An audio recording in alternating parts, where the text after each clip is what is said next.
बात अयोध्या विवाद की। अयोध्या की विवादित जमीन मामले में सुप्रीम कोर्ट ने आज जल्द सुनवाई से इनकार कर दिया। बीजेपी नेता सुब्रमण्यम स्वामी ने इसको लेकर याचिका दायर की थी। कोर्ट ने कहा कि आप तो इस मामले के पक्षकार ही नहीं हैं, तो यहां क्यों आए। इस पर स्वामी ने कहा कि यह मेरी धार्मिक आस्था का मामला है, इसीलिए मैंने जल्द सुनवाई की मांग की। राम जन्मभूमि बाबरी मस्जिद मामले में सुप्रीम कोर्ट ने बीजेपी नेता सुब्रमण्यम स्वामी को पक्षकार मानने से इनकार कर दिया है। इस मामले में स्वामी आज कोर्ट को ये बताने वाले थे कि दोनों पक्ष इस मामले को आपसी बातचीत से सुलझाने के पक्ष में हैं या नहीं। लेकिन जब स्वामी सीजेआई की बेंच के सामने गए तो सीजेआई ने पूछ लिया कि आप इस मामले में पक्षकार तो है नहीं, फिर आप इस मामले में कैसे आ गए, हमें पिछले मौके पर पता नहीं था।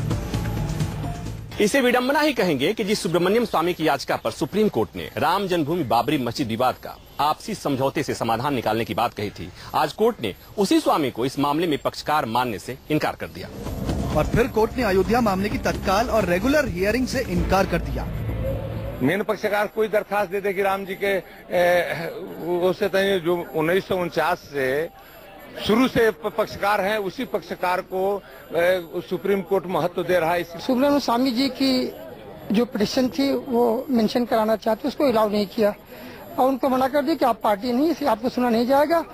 और दूसरा काम ये हुआ कि उन्होंने अभी तक कोई डेट फिक्स नहीं किया सुनवाई की। अभी भी मामले के दोनों पक्षकारों के सामने आपसी समझौते से इस समस्या का समाधान निकालने का विकल्प अब भी खुला है।